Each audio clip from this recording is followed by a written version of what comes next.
Hai, apa kabar semuanya? Semoga kabar Anda baik-baik saja.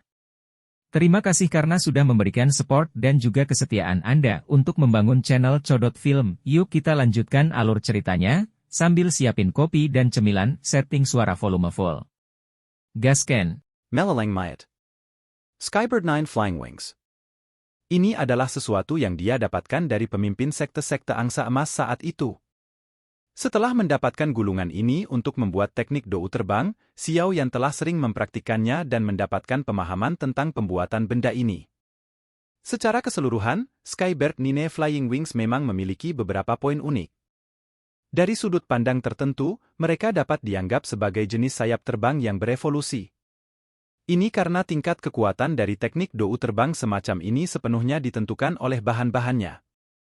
Jika bahan yang digunakan untuk membangunnya berkualitas tinggi, itu akan sangat membantu bahkan beberapa ahli dari kelas Douzong.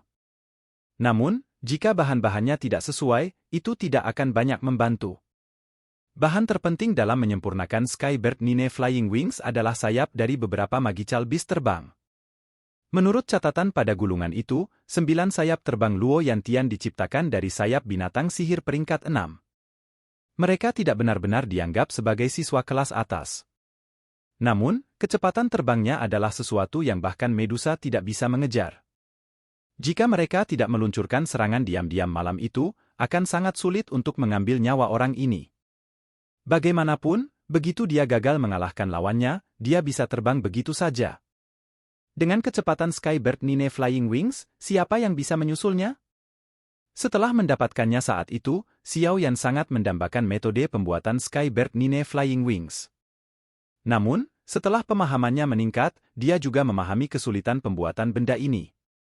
Selain itu, dengan karakter Xiao Yan, dia secara alami akan menghabiskan lebih banyak tenaga dan waktu untuk membuat set yang bagus daripada menemukan beberapa sayap magical beast untuk membuat angka. Oleh karena itu, benda ini telah ditempatkan di dalam cincin penyimpanannya dan jarang dipikirkan sampai kemunculan mayat makhluk ajaib misterius ini, yang jelas memiliki asal yang luar biasa. Hati Xiao Yan cukup puas dengan mayat kering magical beast ini. Dengan mengandalkan persepsi spiritualnya yang luar biasa, dia dapat secara samar-samar merasakan bahwa sayap tulang putih seperti permata mengandung energi murni yang menakutkan. Oleh karena itu, dia agak mempercayai lelaki tua itu ketika dia mengatakan bahwa binatang ajaib ini adalah salah satu yang akan memasuki peringkat ke-8. Lagi pula, sayapnya masih bisa memiliki energi yang menakutkan bahkan setelah mati sekian lama. Ini adalah pertama kalinya Xiao Yan menyaksikan hal seperti itu. Mata Xiao Yan menyipit saat mereka perlahan menyapu mayat kering dari magical beast yang sangat besar. Dia mengangguk sedikit kemudian. Dia dapat memastikan bahwa jika dia menggunakan sayap tulang seperti permata ini untuk memperbaiki sayap terbang 9 burung langit, kecepatannya pasti akan lebih cepat daripada Luo Yantian. Jika dia memiliki sayap terbang seperti itu, kemungkinan besar tidak akan ada orang di kelas Douzong yang bisa membandingkan dengannya dalam hal kecepatan.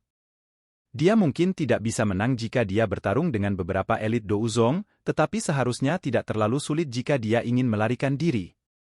Ziyan, yang terbungkus jubah hitam, tiba-tiba gemetar saat pikiran ini berlama-lama di hati Xiao Yan.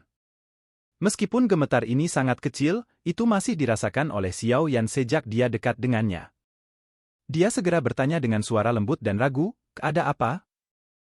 Untuk beberapa alasan yang tidak diketahui, saya mulai merasa agak tidak nyaman saat mayat magical beast ini muncul. Ziyan mengedipkan matanya di bawah jubah hitam saat dia berbicara dengan suara lembut yang agak hilang. Xiao Yan kaget saat mendengar ini. Pikiran luar biasa tiba-tiba melintas di hatinya.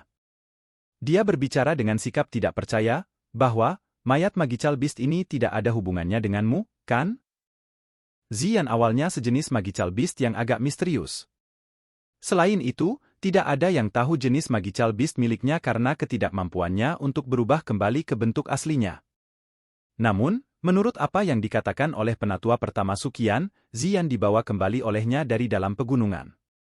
Mayat magical beast misterius di depannya ini juga sesuatu yang telah ditemui oleh Black Emperor Sekte secara kebetulan di hutan pegunungan. Mungkinkah ada hubungan antara keduanya? Mungkin, mayat magical beast yang dikeringkan ini adalah salah satu dari orang tua Ziyan? Kaulah yang memiliki hubungan dengannya, ke Ziyan berbicara dengan cara yang agak marah dan tidak senang. Ada telepati darah antara Magical Beasts. Jika mayat Magical Beast ini memiliki hubungan dengannya, Ziyan pasti bisa merasakannya. Namun, ketidaknyamanan yang dia rasakan bukanlah perasaan seperti ini.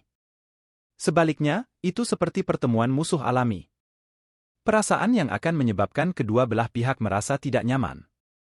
Tentu saja, mayat Magical Beast sudah kehilangan jejak kehidupan dan secara alami tidak akan merasakan ketidaknyamanan. Xiao Yan dengan lembut menghela nafas lega saat mendengar kata-kata Ziyan. Jika mayat Magical Beast ini terkait dengannya, Xiao Yan tidak akan berani memisahkan mayatnya untuk menggunakannya untuk membuat Skybird Nine Flying Wings tidak peduli betapa dia sangat ingin. Mungkin kamu memiliki perasaan seperti itu karena kekuatanmu lebih rendah dari mayat Magical Beast ini.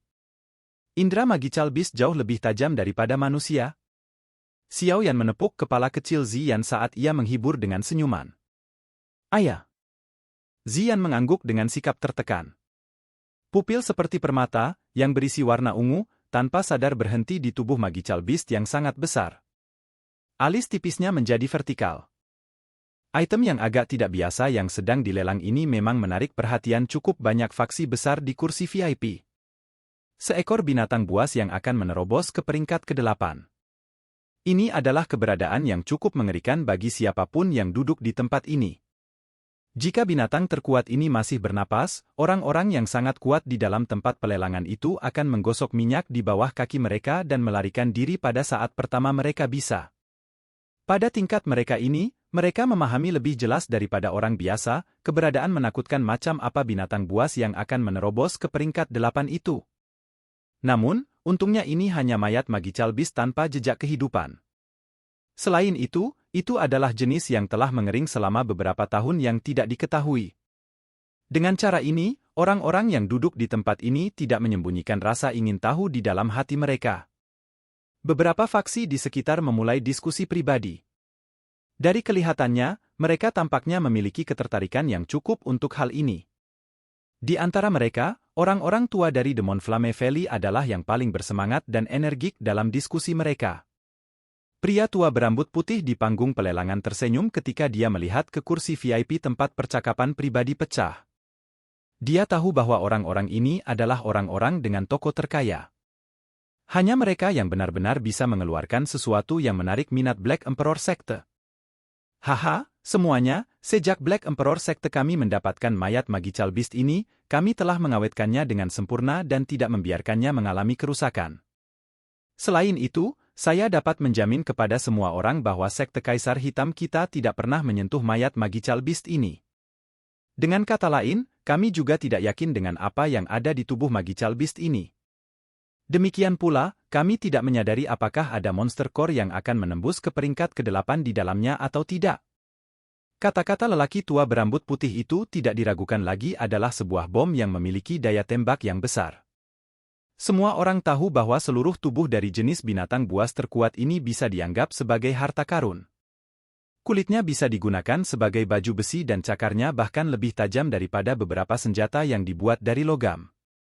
Tentu saja, yang paling penting adalah monster core-nya. Bisa dibayangkan kekuatan menakutkan macam apa yang terkandung dalam monster core yang akan menembus ke peringkat 8. Nilai semua ini sulit diperkirakan. Oleh karena itu, kata-kata yang dikatakan lelaki tua berambut putih itu secara instan menyebabkan nilai dari mayat Magical Beast ini melambung tinggi. Berhenti mengatakan omong kosong lagi. Sebutkan saja harganya. Percakapan pribadi terdengar berulang kali di tempat pelelangan. Beberapa saat kemudian, seorang pria di kursi VIP akhirnya berteriak dengan ketidaksabaran. Senyum di wajah lelaki tua berambut putih itu tidak berkurang ketika mendengar teriakan ini. Dia menggelengkan kepalanya sedikit ke tempat pelelangan dan berkata sambil tersenyum, semua pelanggan, kupikir semua orang tahu betapa hebatnya nilai dari Magical Beast yang akan menerobos ke peringkat 8. Koin emas tidak dapat mengukur nilainya. Makanya, untuk lelang ini, kami tidak akan menjualnya untuk emas. Sebaliknya, kami akan melakukan perdagangan barter. Cukup banyak orang di kursi VIP mengerutkan kening ketika mereka mendengar permintaan lelaki tua berambut putih itu. Mereka segera terdiam. Bagi mereka, mereka selalu bisa mendapatkan lebih banyak koin emas begitu habis. Mereka tidak perlu khawatir untuk mendapatkan sesuatu seperti uang. Namun, jika mereka harus menukar item dengan yang lain, mereka setidaknya harus mengeluarkan beberapa barang yang benar-benar berharga untuk ditukar dengan mayat Magical Beast ini. Namun, siapa yang tidak memperlakukan sesuatu setingkat ini sebagai harta karun yang harus disimpan? Mereka akan merasakan sakit fisik jika diminta untuk mengambil harta itu untuk ditukar dengan sesuatu. Selain itu, cukup banyak dari mereka yang duduk di kursi VIP berencana meninggalkan harta karun mereka untuk barang terakhir. Mereka akan menggunakannya untuk bersaing memperebutkan air liur transformasi tubuh Bodhisattva.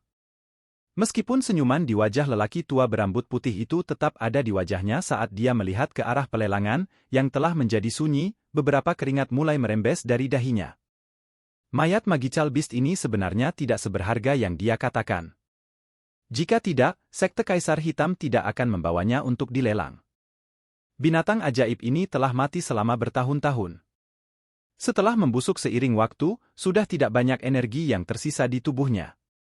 Selain itu, mereka telah menggunakan teknik rahasia untuk mendeteksi bahwa darah yang terkandung di dalam mayat kering ini sangat sedikit sehingga menyedihkan. Adapun monster core, batuk, mereka tidak merasakan apapun. Dengan kata lain, itu berarti siapapun yang membeli mayat Magical Beast ini harus bersiap untuk berjudi.